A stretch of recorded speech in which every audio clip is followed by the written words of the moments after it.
பாசத்திற்குரிய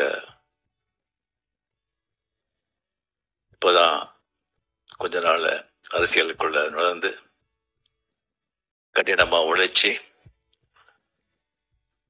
பேச்சில் தனக்குன்னு ஒரு பாணியை உருவாக்கி கொண்டு மக்கள் மத்தியில் தொண்டர்கள் மத்தியில் அருமையான பேரு புகழ் பெற்று தனக்கு ஒரு நல்ல அரசியல் நல்ல எதிர்காலம் இருக்கு அப்படிங்கிறது நிரூபித்துக் கொண்டிருக்கும் என் அன்பு தம்பி உதயநிதி ஸ்டாலின் அவர்களே என்னுடைய அருமை நண்பர், ரொம்ப காலத்து அருமை நண்பர் இந்து ராம் அவர்களே, இந்து பத்தி உங்களுக்கு சொல்ல வேண்டிய அவசியம் இல்லை. ஒரு பாரம்பரியமிக்க ஒரு பத்திரிகை, 100 ஆண்டுகள் மேல ஆயிடுச்சுன்னு நினைக்கிறேன். இந்தியாவிலேயே அந்த ஹிந்து பத்தி தெரியாதவங்க யாருமே இருக்க மாட்டாங்க. ஸோ ஹிந்து பத்திரிகையில வந்தா அது சுப்ரீம் கோர்ட் ஜட்ஜ்மெண்ட் மாதிரி. அதுல அவ்வளவுதான், அது வேற விஷயமே இருக்காது. அந்த ஒரு விஷயத்த சொல்லும்போது அவர் எவ்வளவு ஆராய்ச்சி செய்து அது போடுறாங்க அப்படின்னு சொன்னா அது எவ்வளவோ அதை பத்தி நம்ம பேச முடியும். அண்ட் ராம் அவர்கள் அந்த குடும்பத்தை சேர்ந்தவர், அந்த இந்துவுக்கு எடிட்டராக இருந்தவர். அவர் ரொம்ப துணிச்சல் மிக்க மனிதர். ஏவா வேல் அவர்கள் சொன்ன மாதிரி அவருக்குன்னு ஒரு சித்தாந்தம் வச்சு அது அவருக்கு எதுன்னு சரிப்படுதோ அது யாருக்கும் பயப்படாம எப்பவுமே பேசுபவர், எழுதுபவர் ராம் அவர்களே. கொண்டத்திரி அடிகளார் அவர்கள் இப்போதான் நான் முதல் தடவை அவரை நேரடியாக நான் பார்க்குறேன். ஒரு கிராஜுவேட், சரியா ஒரு 15 கல்வி நிறுவனங்களை மேல்பார்வையை பார்க்குறாரு. எங்கே ஒரு மழை வந்தாலோ, எங்கே ஒரு நிலசரி வந்தாலும், முதல் மக்கள் கஷ்டப்படும் போது முதல்ல அங்கே போய் நேரிட்டவங்களை சேவை செய்யறார். ஜனங்க சேவையா ஜனார்தன சேவை, அன்பே சிவம் அப்படின்னு சொல்லி மடத்துக்குள்ள மட்டும் இருக்காம வெளியே மக்களுக்கு ஒரு பணியாற்றுகிறார். அதுக்கப்புறம் ஏவா வேலு, ஏவி விட்டால்தான் எல்லாரும் வேலை செய்யறாங்க. நான் ஏவி விடாமலேயே ஒரு வேலை செய்யறவங்க ஏவா வேலும் அப்படின்னு சொல்லி ஒரு வாட்டி கலைஞர் அவர்கள் சொன்னாங்க. அவரை பத்தி நான் அப்புறம் பேசுறேன். அதுக்கு ராஜசேகர் அவர்களே, மாண்புமிகு என்னுடைய அருமை நண்பர், மாண்புமிகு தமிழக முதலமைச்சர் மு.க. ஸ்டாலின் அவர்களே, இங்கே வருகை தந்திருக்கும் அமைச்சர் பெருமக்களே, சட்டமன்ற உறுப்பினர்களே, ஐஏஎஸ், ஐபிஎஸ் மற்றும் அறிவார்ந்த மக்களே, இங்க வந்த பிறகு இப்பதான் ராம் கேட்டார், நீங்க பேசுறீங்களா அப்படின்னு. என்ன பண்றது, பேசித்தானே ஆகணும் அப்படின்னு சொல்லி இந்த மாதிரி அப்படின்னு சொன்னா நான் முதல்ல சொல்லியிருப்பேன், நான் பேசியிருக்க மாட்டேன். ஏன்னா நம்ம எப்பவோ ஒரு வாட்டி நம்ம பேசுறது, இந்த பழக்கம் இருக்கணும். பேசி பேசி எல்லா பேச்சாளர்கள் தான், அறிவாளர்கள் தான். சோ அந்த அறிவார்ந்தவர்கள் இருந்த சபையில நீ பேசாம இருக்கிறது தான் ரொம்ப அறிவாளித்தனம் அப்படின்னு சொல்லுவாங்க. இப்ப என்ன பண்றது, நான் பேசிதான் ஆகணும். சோ ஏதாவது கொஞ்சம் தப்பா இருந்தா தயவு செஞ்சு மன்னிச்சிங்க. சோ முதல்ல இந்த கலைஞருடைய 100ஆண்டு வெற்றி விழா, அவருடைய உடன்பிறப்புகள், முதலமைச்சவர்கள், அவருக்கு இந்த ஆண்டு பூரா அந்த கொண்டாடின விதம் இருக்கு. எத்தனை மாவட்டங்கள், எத்தனை விதமா. உலகத்திலேயே எந்த ஒரு அரசியல் தலைவருக்கும் இந்த மாதிரி யாருமே 100ஆண்டு கொண்டாட்டங்களை கொண்டாட மாட்டாங்க, கொண்டாட போவதும் இல்லை. எந்த அளவுக்கு அவர் மேல ஒரு அன்பு, ஒரு பாசம் இருந்தா அது பேசுறவங்களுக்கும் சரி, கேட்கறவங்களுக்கும் சரி, கொஞ்சம் கூட சலிப்பு தட்டாம என்னமோ ராமாயணம், மகாபாரதம், கதை பிரவச்சனம் கேட்கிற மாதிரி ஒரு பக்தர்கள் தான் அந்த மாதிரி கேட்பாங்க. அதை முன்னிலை நடத்தி முதலமைச்சர்கள் அத்தனை வேலை இருந்தா கூட எத்தனையோ விழாக்கள் அவரே கலந்து கொண்டு தலைமை தாங்கி விழாக்கள் நடத்திருக்காங்க. ஸோ நாம எல்லாருமே வந்து வெளியே பார்க்குறோம். ஸோ வெளியே வந்து நல்லவங்க எல்லாம் வீட்லயும் நல்லவங்களா இருக்கணும்னு சொல்ல முடியாது. வெளியவங்களுக்கு எவ்வளவு மரியாதை இருந்தா கூட வீட்டுல கூட அதே மரியாதை இருக்குன்னு சொல்ல முடியாது. ஸோ அவரு கூடவே பிறந்ததுல இருந்து வளர்ந்து இருக்கும்போது 24 hours எந்தெந்த தருணத்துல எந்தெந்த இதுல முக ஸ்டாலின் அவர்கள் அவர் அப்பாவை பார்த்திருப்பாங்க. எவ்வளவு வேதனைகள் எவ்வளவு கஷ்டங்கள் என்ன இருந்தோ கூட பொது வாழ்க்கையில காட்ட முடியாது. எல்லாரும் மனிதன் தானே. அது வீட்டுலதான் காட்ட முடியும். அது வீட்டுல வந்து அது எப்படி சமாளிச்சிருப்பாரு. மற்றவங்க வந்து இவரு வந்து கஷ்டப்பட்டா கூட மற்றவங்க கஷ்டப்படும் போது அவர் எல்லாம் எப்படி வந்து தட்டி கொடுத்திருப்பாங்க. ஒரு தலைவனா வந்து சமுதாயத்துல அவங்களுடைய உறுப்பினர்களுக்கு மட்டும் இல்ல, உடன்பிறப்புகளுக்கு மட்டும் இல்ல, வீட்டுல கூட ஒரு அந்த மாதிரி ஒரு தலைவனா இருந்தாதான் அவருக்கு வந்து ஒரு பாசம், பக்தின்னு சொல்லலாம். நம்ம படியப்பா பிரிவுக்கு வந்து போட்டிருந்தோம் அந்த தெய்வஸ்ரீ தேவி படத்துல. ஸோ பின்னாடி வந்து மீன் முப்பநாள் சார், மீன் கலைஞர் சார், இவர் அவர்கள் வந்து சிங்கள உட்காந்து இருந்தாங்க. நான் வந்து ஸ்டாலின் சார் எங்க பார்த்தோம் சொன்னா முன்னாலே வந்து ஒரு முன்னாலே போய் உட்காந்துருக்காங்க. ஸ்டாலின் சார் இங்க வாங்க சொன்னோம். இல்ல இல்ல அப்படின்னு அவ்வளவு ஒரு மரியாதை, ஒரு ரெஸ்பெக்ட்.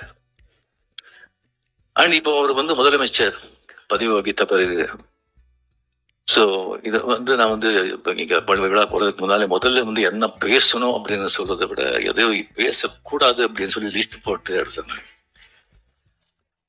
இது ஏவவேல அவர்கள் முதலே சொன்னாங்க, இது வந்து அரசியல்லே கிடையாதுங்க, அரசியல் பற்ற சம்பந்தமே கிடையாது.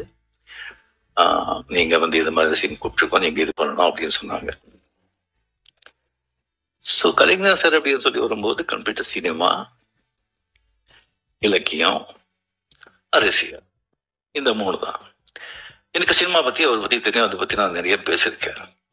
இலக்கியத்தை பத்தி அவருக்கு எனக்கு சரியா வந்து அவ்வளவு தெரியல. அவருடைய இலக்கியங்கள், அவருடைய கவிதைகள், அவருடைய கதைகள் ஜாஸ்தி நான் படிச்சது இல்லை.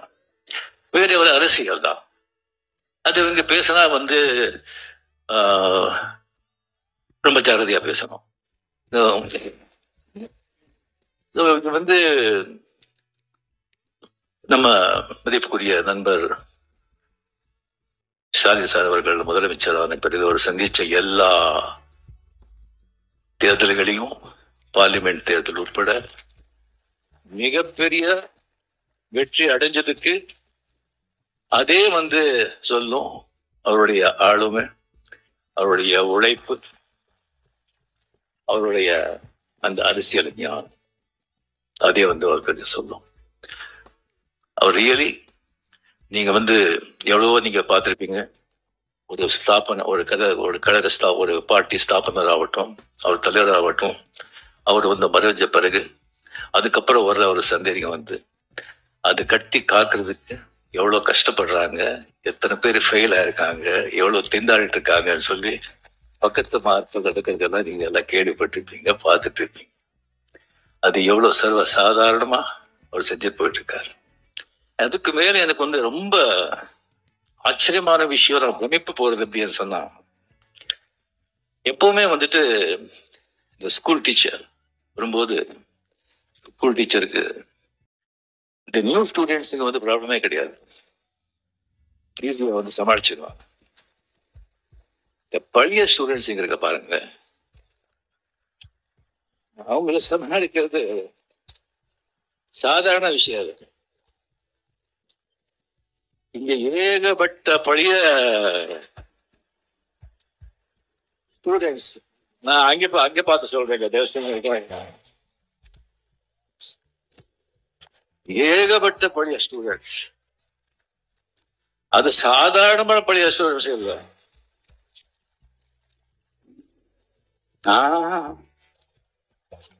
அசாத்தியமானவங்க.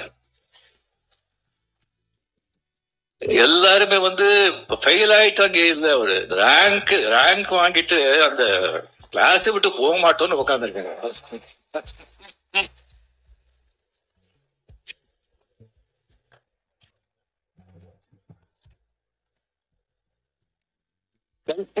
வந்து தன் சின்ன வயசுல இதெல்லாம் பார்த்து விட்டவங்க வந்து அவங்களை எல்லாம் சமாளிக்கிறது சாதாரணங்க வேண்டாங்க. துரைமுருகன் சொல்லி ஒருத்தர் இருக்காரு, கலைஞர் கண்ணிலேயே மருந்துட்டு ஆட்டினவர் அவரு. அவருக்கு ஏதாவது விஷயம் சொல்லி இப்படி போற அப்படி பண்றோன்னே எப்படி இருக்கு எப்படி நல்லா இருக்கு அப்படின்னு சொன்னா அப்படியா சந்தோஷம் அப்படின்னு சொன்னா அது என்ன நல்லா இருக்குன்னு சொல்லி சந்தோஷம் சொல்றாங்களா, ஏடா இப்படி பண்றீங்கன்னு சந்தோஷம் சொல்றாங்களா? ஒன்னும் புரியாது. Stalin sir, hats off to you.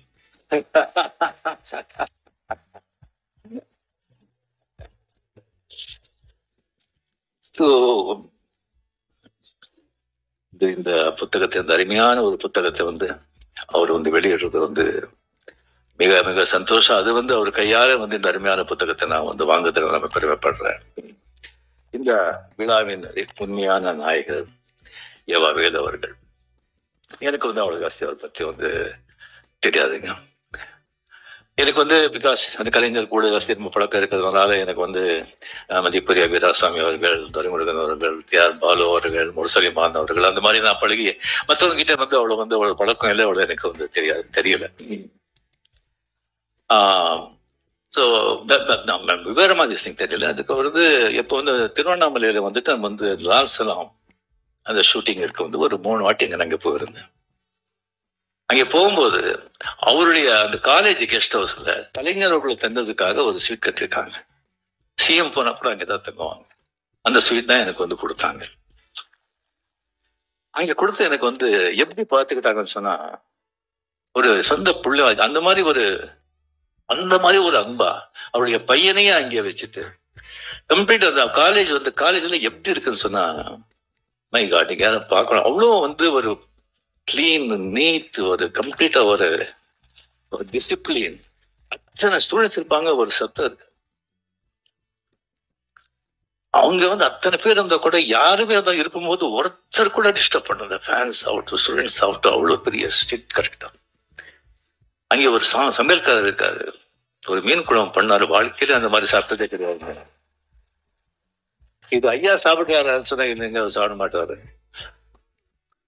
அவர் வந்து அவர் சாப்பாடு செஞ்சு பார்த்தா கடும் ஏழையை விட மோசமா சாப்பிடுறாரு. இது அதனாலதான் உடம்பு நல்லா இருக்கு. ஸோ அந்த மாதிரி அவரை வந்து பார்த்துக்கிட்டு அவர் வந்து 2 வாட்டி கிட்ட வந்து பார்த்து சிஎம் எல்லாம் வந்து தலைவர் கேட்டுட்டே இருக்காங்க, எப்படி சார் நல்லா இருக்காரா, கரெக்டா பாத்துக்கிறாங்களா அப்படின்னு கேட்டுட்டு இருக்காங்க. எல்லாம் சரியா இருக்கா, என்னங்க இதை விட என்ன வேணும் அப்படின்னு சொல்லி அவருக்கு வந்து ஒரு கைமாற நான் வந்து என்ன பண்றது அப்படின்னு சொல்லி ஒண்ணுமே எனக்கு புரியல.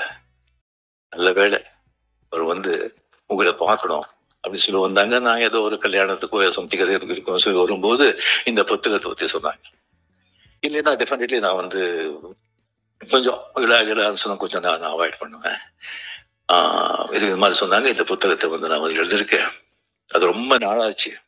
அது எழுதி நான் கலைஞர்கிட்ட கேட்டேன், இந்த மாதிரி ஒரு புத்தகம் எழுதிருக்கேன்னு சொல்லி. யாரு கேட்டு யாரும் எழுதுற புக்கம் இருக்கிற ஒரு வேலையே கிடையாதா அப்படின்னு சொன்னாங்க. இல்லை எழுதிட்ட, நான் ஒரு 3 தலைப்பு இருக்கு, அந்த தலைப்பு நீங்க தான் வந்து செலக்ட் பண்ணி கொடுக்கணும் அப்படின்னு. அது கலைஞர் ஒரு அன்னை, அந்த கலைஞர் செலக்ட் பண்ண தலைப்பு கரெக்டான அருமையான ஒரு தலைப்பு. இப்போ வந்து எல்லாரும் வந்துட்டு அந்த மார்க்ஸ் கார்கியை வந்து எழுத்தின அந்த தாய் மதர் அந்த புத்தகத்தை பத்தி எழுத்துனாங்க. அது ஒரு காவியம். அந்த மாதிரி ஒரு புத்தகத்தை வந்து யாரும் வந்து படிக்கிறவங்க வந்து படிச்சா வந்து வாழ்க்கையில மிகப்பெரிய நீங்க வந்து மிஸ் பண்றீங்க. தயவு செஞ்சு அந்த புத்தகத்தை ஒரு படிங்க. ஒரு ஆடளித்த வர்க்கத்துக்கும் ஒரு தொழில் வர்க்கத்துக்கும் இருக்கிற போராட்டம், புரட்சி. இந்த பாவேல் அப்படிங்கிற அந்த பையனை வந்து அந்த தாய் வந்து எப்படியெல்லாம் வந்து காப்பாத்துறான், எப்படியெல்லாம் அவனுடைய புரட்சி போராட்டத்துக்கு உதவி செய்யலாம், எவ்வளவு சோதனைகளை சந்திக்கிறா அப்படிங்கறது நீங்க படிச்சா அந்த மாதிரி ஒரு காவியம். சோ அதுலதான் கலைஞர் வந்து சொல்லியிருக்காரு. இந்த புத்தகத்தை வந்து 3 வாட்டி படிக்கும்போது என்னுடைய தாயை நினைச்சு நான் வந்து கண்ணீர் விட்டேன் அப்படின்னு. சோ அவர் கூட வந்து படிப்பு சரியா போகாம போராட்டங்கள், சமூக நீதி, சமூக அப்படின்னு சொல்லிட்டு 13-14 வருஷத்துல இருக்கும்போது அவர் தாய் வந்து அவருக்கு எவ்வளவு வந்து உதவியா இருந்தாரு அப்படிங்கிறது அவர் வந்து அதுல வந்து அவர் சொல்லியிருக்காரு. சோ இது வந்து யவா வேலு அவர்கள் கம்ப்ளீட்லி முதல்ல வந்து நம்ம நினைவு மட்டத்துக்கு வந்து ஸ்டாலின் சார் தான் இங்க கூட்டிட்டு போறாங்க. அந்த உள்ள நான் போனது கிடையாது. அதான் இன்னைக்கு ஃபுல் மூண்டே வேற. எப்படி கட்டிருக்காங்கன்னு சொன்னா, அது ஏவா வேலு அவருடைய முன்னாலே அவரை முன்னாலே அவரோட அவர் பார்வையில வச்சுதான் அது கட்டுக்காங்க. சொன்னாங்க சும்மா தாஜ்மஹால் மாதிரி. அதே மாதிரி கலைஞர் சார் பிறந்த அந்த ஊர்லயே வந்து ஒரு கலைஞர் கோட்டம் சொல்லி அந்த மாதிரி கட்டிருக்காங்கன்னு சொல்லியிருக்காங்க. அதுவும் நான் வந்து நான் பாக்குறேன். எந்த வேலை கொடுத்தாலும் அது வந்து கச்சிதமா செய்யற ஒரு ஏவா வேலு. இந்த புத்தகத்தை வந்து இந்த புத்தகத்தை முதல் லிஸ்டிங் நான் பார்த்த உடனே வந்து மிக மிக மிக அருமை. உள்ள இருக்கிற பிக்சர்ஸுங்க ஆகட்டும், அந்த பேஜ் ஆகட்டும், புத்தகத்தோட அந்த வடிவாகட்டும், அட் த சேம் டைம் வந்து அந்த ஸ்ரீராம் சொன்ன மாதிரி, அடிகால் சொன்ன மாதிரி, அது வந்து அது குரல், அது கலைஞர்களுக்கும் அந்த குரல், திருக்குறள் எவ்வளவு பிடிக்கும் அப்படிங்கிறது எல்லாருக்குமே தெரிஞ்சது.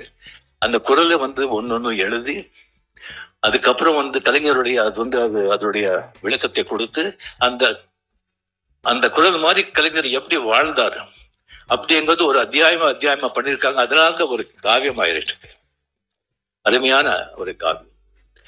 சோ அது வந்து முன்னுரை கூட நீங்க வந்து அடிகள் அவர் சொன்ன மாதிரி சிஎம் அவர்கள் மிக அருமையாக எழுதியிருக்கார். அந்த முன்னுரை அருமையான புத்தகம். பட் என்னன்னா விலைதான் ஜாஸ்தி, 1000 ரூபாய். பட் அந்த குவாலிட்டிக்கு வந்து டிஃப்ரெண்ட், அது தேவை. பட் எல்லாரும் அதை படிக்கணும். நெக்ஸ்ட் பண்றது எல்லாம் கொஞ்சம் கம்மி விலை பண்ணா எல்லாரும் நிச்சயமா அது வந்து படிக்கணும்னு சொல்லிட்டு நான் வந்து நைட் பண்ணிக்கிறேன். சோ இந்த காவிய நாயகன் என்னுடைய அருமை நண்பர் அமரர். கலைஞர்களை பத்தி நான் என்ன பேசுறது, படங்கள் அவர் பண்ண படங்களை பத்தி நான் வந்து பேசிட்டேன். அதுக்கப்புறம் வந்து அவருடைய நான் சொல்லி இலக்கியத்தை பத்தி அவ்வளவு ஜாஸ்தி எனக்கு தெரியாது. அண்ட் அரசியல் வாழ்க்கையை பத்தி எல்லாருக்குமே உங்களுக்கு தெரியும். ஒரு அரசியல் வாழ்க்கை இப்போ வந்து ராஜ்நாத் சிங்கை வந்து ஒரு பத்தி ½ அவர் பேசிருக்காங்கன்னு சொன்னா அது ராஜ்நாத் சிங் மட்டும் பேசிருக்க மாட்டாங்க, மேல இருந்து ஒரு உத்தரவு வந்திருக்கும். ஸோ அவர் வந்து எல்லாராலையும் வந்து இந்த மாதிரி ஒரு பாராட்டி மகிழ்ற ஒரு ஒரு மனிதர் அபூர்வங்க, ரொம்ப அபூர்வம். எல்லாரும் நம்ம பிறக்கிறோம் 90% 95% வந்து பிறந்து இந்த குலம், இந்த ஜாதி, இந்த மதம், இந்த பேரு, பொண்டாட்டி, புள்ள, ஒரு 10-25 உறவினர்கள், ஒரு ஆபீஸ்ல வேலை செஞ்ச ஒரு 10-20 பேரு, மொத்தமே ஒரு 50 பேரு அதுக்குள்ள வாழ்க்கை முடிச்சிடும். அந்த 50 பேரை வந்து சந்தோஷப்படுத்து, 50 பேர் முன்னாலே நல்லா வாழணும், சந்தோஷமா வாழணும் அப்படின்னு சொல்லி அதே போராடி செத்து போறோம். சில பேரு தான் சமூகத்துக்கு, ஒரு இனத்துக்கு, சமூக நன்மைக்காக போராடும், பாடுபடணும் அப்படிங்கிறது ஒரு சில பேர் தான். அது கலைஞர் அதில் ரொம்ப முக்கியமானது. அவர் சந்திச்ச சோதனைகள், விமர்சனங்கள் வேற யாராவது இருந்தா காணாம போயிருப்பாங்க. விமர்சனங்கள் வேணும், தேவை. அது ஒரு மழை மாதிரி இருக்கணும், புயல் மாதிரி இருக்கக்கூடாது. புயல் மாதிரி இருந்தா சரியான மரங்களே சாஞ்சி போயிடும். ஆனா இது ஆலமரம், வேறு ரொம்ப ஸ்ட்ராங். அவருடைய உடன்பிறப்புகள், அந்த வேறு ரொம்ப ஆழம், ரொம்ப ஸ்ட்ராங். அந்த மரம் அந்த மாதிரி ஒரு ஊக்கு வச்ச மரம், அதை யாராலையும் அசைக்க முடியாது. இல்ல என்ன 12-13 வருஷம் ஆட்சியில் இருந்தால் கூட ஒரு கட்சியை காப்பாற்ற முடியுமா? 5 வருஷம் இல்லைன்னு சொன்னாலும் திண்டாடுறாங்க. சாதாரண விஷயம் சோ அவரை பத்தி வந்து போக போக பெரிய இந்த மாதிரி பெரிய பெரிய மகான்களே சொல்லலாம். அவர் சத்த பிறகு இன்னும் புகழ் ஜாஸ்தி ஆகிட்டே இருக்கும். எனக்கு தெரியும், பாரதியார் செத்தப்போ 15 பேர் இல்ல, இப்போ என்ன புகழ், என்ன இது, அந்த மாதிரி நாளுக்கு நாள் ஜாஸ்தி ஆகிட்டே இருக்கும். அவர் கூட இன்னும் எத்தனையோ புத்தகங்களும் வந்துட்டு இருக்கும். அவரை பத்தி படமும் எடுக்கணும்னு சொல்லி எனக்கு வந்து நான் கேட்டுக்கிறேன். சோ அவருடைய மிகப்பெரிய ரிஸ்டிங் வந்து எந்த விமர்சனம் வந்தா கூட வந்து ஒரு பெரிய ஒரு பழைய ஒரு பத்திரிகை நண்பர் அவர் வந்து கலைஞர் வந்து நிறைய என்ட்ரி பண்ணியிருக்காங்க. அவர் என்கிட்ட ஒரு வாட்டி சொன்னார், விமர்சனம் கேட்டு விமர்சனங்கள் எப்படி அவர் எடுத்துக்கிறாங்கன்னு சொன்னா, அந்த விமர்சனம் வந்து அந்த விமர்சனம் யாரு எழுதுனது அப்படின்னு சொல்லி வந்து பார்ப்பாங்க. அவனுடைய தராதரம் பார்ப்பாங்க, அவனுடைய பேக்ரவுண்ட் பார்ப்பாங்க, அவன் யாராவது ஏவி விட்டு எழுதுறானான்னு பார்ப்பாங்க, இல்ல பணம் கொடுத்து வாழ்றான்னு பார்ப்பாங்க. அவனுடைய ஞானம் என்னன்னு பார்ப்பாங்க. அதை பார்த்துட்டு அது அப்படின்னு சொன்னா நெக்ஸ்ட் வந்து அதை இன்னும் பார்க்கவே மாட்டாங்க. அதை பத்தி அவன் எழுதுறான், பார்க்கவே மாட்டாங்க. நல்லா அறிவார்ந்து கரெக்டா திஸ் கிரிட்டிசைஸ் பண்ணி கரெக்டா வந்து சிங்கல் பண்ணா அதை வந்து தவறாம அதை வந்து படிப்பாங்க. படிச்சுட்டு ஏதாவது தப்பு இருந்தா அவர்கிட்ட வந்து கேட்பாங்க, நான் இதனால தான் இது பண்ணேன், இதனால தான் இது செஞ்சேன் அப்படின்னு சொல்லி அவர் கேட்பாங்க. அது ஒரு மிகப்பெரிய ஒரு குணம். இப்போ வந்து விமர்சனம் செய்யறாங்க, விமர்சனம் செய்யணும், செய்யுங்க. பட் மனசு யாரையும் நோகடிக்காது. ஸோ அதுக்கப்புறம் வந்து அவர் வந்து பிரஸ்ஸை வந்து சந்திக்கிறது. இப்ப யார் பிரஸ்ஸை சந்திக்கிறாங்க? யாரும் சந்திக்க மாட்டாங்க. அவ்வளவு கஷ்டம், அவ்வளவு ஈஸி இல்லை. பட் பிரஸ்ஸை வந்து பார்த்தா சந்திக்கிறதுக்கு வந்து கலைஞர்களுக்கு வந்து ஒரு யானை கரும்பு மாதிரி பிரஸ்ஸுக்கு பார்த்தாலே போகும், அவர் தெரியாமலே ஒரு சிரிப்பு வரும் அவர் கைது. ஈவன் அந்த பத்திரிகையாளர்கள் கூட அது எதிர்கட்சியை வந்து ஆளு இருக்கலாம், அவனுக்கு கூட ஏதாவது பதில் கேட்கும்போது அவ்வளவு சந்தோஷமா அதை வந்து அவ்வளோ வந்து ஸ்பான்டேனியஸா, அவ்வளவு ஞானமா, அவ்வளோ வந்து தெளிவா, நக்கலா, எங்க எதை சொல்லணும் சொல்லிட்டு அப்படி சும்மா சொல்லிட்டு அப்படி போயிட்டே இருப்பான். அதெல்லாம் வந்து யாருக்கும் அதை சர்வ சாதாரணமாக ஒரு விஷயம் இல்லை. அண்ட் பேச்சாளர், எத்தனையோ பேச்சாளர் இருக்காங்க, ஒவ்வொருத்தருக்கும் ஒரு பாணி இருக்கும். சில பேச்செல்லாம் பொதுவா வந்து இங்க பேச்சாளர் நல்ல பேச்சாளர் அப்படின்னு சொன்னா அங்கங்க கேம்ப் கொடுப்பாங்க, சில இடத்துல அழுத்துவாங்க, சில இடத்துல ரோஷமா பேசுவாங்க, சில இடத்துல சோகமா பேசுவாங்க, சில இடத்துல கர்ஜிப்பாங்க. ஆனா கலைஞருடைய பேச்சு பார்த்தீங்கன்னா சும்மா வீணை மாதிரி ஒரே சுரத்துல இருக்கு. அங்க கேட்கிறவங்க கிட்ட இருந்துல சிரிப்பு, கோபம், சோகம் அப்படி வரும். அது பேச்சுடைய அவங்க திறமை. சோ இது அவர்கிட்ட வந்து நடந்தது. அவர் வந்து எப்பவுமே ஒரு சந்தோஷமா பார்க்கும்போது, வாங்க எப்படி இருக்கீங்க, நல்லா இருக்கீங்களா, ஷூட்டிங் எது அப்படின்னு விசாரிப்பாங்க. முதல்ல ஷூட்டிங் எது விசாரிப்பாங்க, ஏன்னா அதுதான் என் தாய் வீடு. சோ விசாரிப்பாங்க. சந்தோஷம் எப்பவுமே. 2 தடவை அவர் வந்து சோர்ந்து போய் ரொம்ப சோகமா வாங்க அப்படின்னு சொன்னது. ஒண்ணு, முரசொலி மாறன் அவர்கள் அப்போலோ ஹாஸ்பிட்டல் அட்மிட்டா இருக்கும்போது அங்கே வந்து அந்த ரூம்ல வந்து உட்காருக்கும்போது ரொம்ப சோகமா இருந்தார். 2வது தடவை வந்து செக்ரட்டரியேட்ல வீரப்பன் ராஜ்குமார் எடுத்துட்டு போகும்போது அப்போ வந்து வாங்க, ரொம்ப சோகமா இருந்தார். இப்படி பண்ணிட்டாரு, என்ன பண்றது சொல்லி அந்த 2 டயத்துல தான் அவர் தான் பார்த்தது. மிச்ச டயத்துல வந்து அவர் சிஎம் இருந்தாலும் ஒண்ணுதான், சிஎம் இல்லைன்னாலும் ஒண்ணுதான். அவரு சிஎம் எப்படி திருடுன்னு சொன்னா வீட்டுக்கு முன்னாலே வந்து நிறைய போலீஸ் பாதுகாப்பு இருக்கும். ஆஹா இப்போ சிஎம் இல்லைன்னா எந்த வித்தியாசமும் தெரியாது. சிவாஜி படம் நீங்க எல்லாரும் பார்த்திருப்பீங்க. மொத்தம் வந்து அரசியல்வாதிகளை சாடி அரசியல்வாதிகளை விமர்சனம் பண்ணி, அரசாங்கத்தை விமர்சனம் பண்ணி, லஞ்சத்தை பத்தி சொல்லி அது எடுத்த படம். அது அந்த கதை தெரிஞ்சிருந்தும் சிஎம் அவர்கள் வந்து அந்த படத்தை பார்த்தாங்க. படத்தை பார்த்த பிறகு வைரமுத்து சார் வைரமுத்து அவர் கூட படத்தை பார்த்தாரு. பார்த்த பிறகு வைரமுத்து அவர்கள் சொன்னாங்க, சார் உங்களுக்கு ரொம்ப தைரியம், இந்த மாதிரி படம் எடுத்து சிஎம் பக்கத்திலேயே உட்கார்ந்து பாக்குறீங்களே அப்படி. படத்தை பார்த்து சிஎம் கலைஞர் அவர்கள் சொன்னாங்க, அப்படியே பார்த்து நமக்கு இதெல்லாம் ஒழிக்கணும், நல்லது பண்ணணும்னு ஆசை அப்படின்னு சொல்லி பெரும் மூச்சு. அந்த மூச்சுல பல 1000 விஷயங்கள் இருந்தது. அதுக்கப்புறம் வைரமுத்தவர்கள் சொல்றேன், நான் பார்த்தது முக்கியம் இல்லைங்க, இந்த மாதிரி படத்துக்கு வந்து வெற்றி விழாவுக்குள்ள நான் கலந்துக்கிறேன்னு சொல்லியிருக்காங்க. அது தைரியம். இங்க வந்து அந்த வெற்றி விழாவில் கலந்து கொண்டு எல்லாரையும் புகழ்ந்து எல்லாருக்கும் கேடியை கொடுத்து அவ்வளவு சந்தோஷப்பட்டாங்க. அவர் வந்து எனக்கு உடம்பு சரியில்லை, அப்போ ஹாஸ்பிட்டல் திங்க இருந்தேன். எந்திரிச்ச உடனே கொஞ்சம் மூச்சு திறன் ஹாஸ்பிட்டல் இருக்கும்போது, நீங்க நான் பாக்குறேன் மஞ்சள் இது போட்டு அந்த வண்டியில வந்து அப்படியே நிக்கிறாங்க முன்னால. எனக்கு ஒன்றும் தெரியல. கொஞ்சம் அப்படியே கிட்ட வந்தாங்க. கிட்ட வந்து என் கை பிடிச்சிட்டு கண்ணில் தண்ணி வெளியே வருதுங்க. நான் என்ன பண்ணேன், அவங்களுக்கு எவ்வளவு ஒரு அன்பு பாசம். கொஞ்ச நாள் பழகினவர்களுக்கு எது சொன்னா நீங்க எல்லாம் கூடவே இருக்கும் போதெல்லாம் அவங்களுக்கு எப்படி இருக்கணும், உயிரே கொடுத்துடலாம். அவளை கண்ணில் தண்ணி வச்சுட்டு கையில அப்படியே தடவினாரு. அந்த கை வந்து இந்த பூவை விட அவ்வளோ சாஃப்டா இருக்குங்க, அவ்வளோ சாஃப்ட். என் வாழ்க்கையிலேயே வந்து அந்த கண்ணீர், அந்த ஸ்பர்ஷம் என்னால மறக்கவே முடியாது. இந்த மாதிரி ஒரு பெரிய ஒரு மகான் பத்தி பேசிட்டே போகணும்.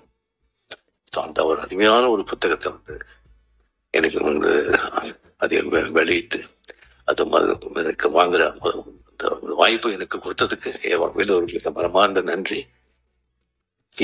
மனமார்ந்த நன்றியை தெரிவித்துக் கொண்டு என் பேச்சை முடிச்சுக்கிறேன். ஏதாவது தவறாக இருந்தால் செஞ்சு மன்னிச்சிருக்கேன்.